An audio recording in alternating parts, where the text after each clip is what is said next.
महाशिवरात्रि का चमत्कार। गरीबी और संघर्ष। बिहार के शिवनगर गांव में राजू और उसकी पत्नी मीरा रहते थे। राजू एक गरीब किसान था जो दूसरों के खेतों में मजदूरी करता था। उसकी मेहनत के बावजूद रोज की रोटी जुटाना मुश्किल था। हर रात जब वे खाना खाने बैठते, मीरा पहले रोटियां गिनती। बच्चों को भरपेट मिले, बस इतना ही काफी है। राजू की आंखों में आंसू आ जाते। क्या हमारी किस्मत कभी बदलेगी? महाशिवरात्रि की रात, उम्मीद की रोशनी। गांव में महाशिवरात्रि का बड़ा उत्सव था।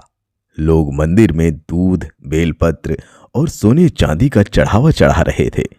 लेकिन राजू और मीरा के पास इतना भी नहीं था कि शिवलिंग पर जल चढ़ा सके। मीरा ने कहा, हमें मंदिर जाना चाहिए। भले ही हमारे पास कुछ ना हो, पर हमारी भक्ति सच्ची है।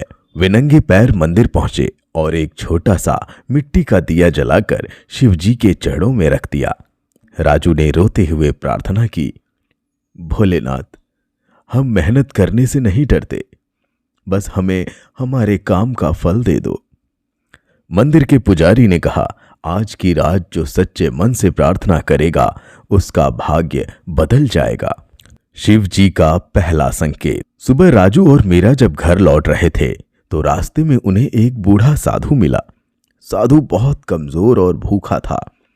मीरा ने कहा, हमारे पास कुछ नहीं है, लेकिन अगर ये खाना किसी के काम आ जाए तो इससे बड़ी सेवा क्या होगी।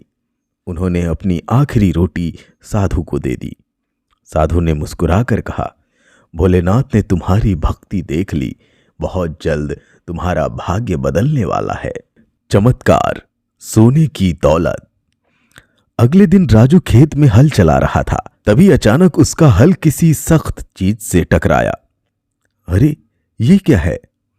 जब उसने मिट्टी हटाई तो नीचे चमकता हुआ एक बड़ा सा घड़ा निकला।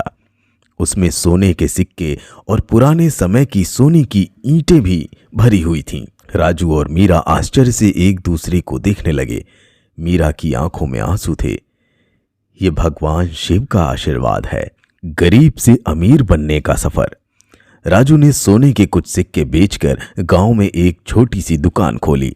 धीरे धीरे उसकी मेहनत और ईमानदारी से व्यापार बढ़ने लगा।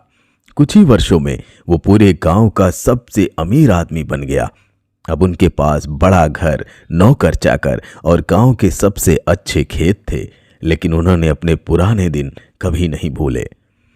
हर महाशिवरात्रि पर वे गांव के गरीबों को भोजन और वस्त्र दान करते हैं। गांव वालों की सीख। गांव वालों ने पूछा, तुम्हारा भाग्य कैसे बदला? राजू ने कहा, मैंने कभी मेहनत करना नहीं छोड़ा, और जब मेरे पास कुछ नहीं था तब भी मैंने किसी की मदद करने से पीछे नहीं हटा। अब पूरा गांव जान गया कि भगवान उन्हीं की मदद करते हैं जो खुद की मदद करने को तैयार होते हैं। महाशिवरात्रि का असली चमत्कार। इस कहानी से हमें ये सीख मिलती है कि भगवान उन्हीं का भाग्य बदलते हैं जो मेहनत, श्रद्धा और दया के रास्ते पर चलते हैं। हर हर महादेव।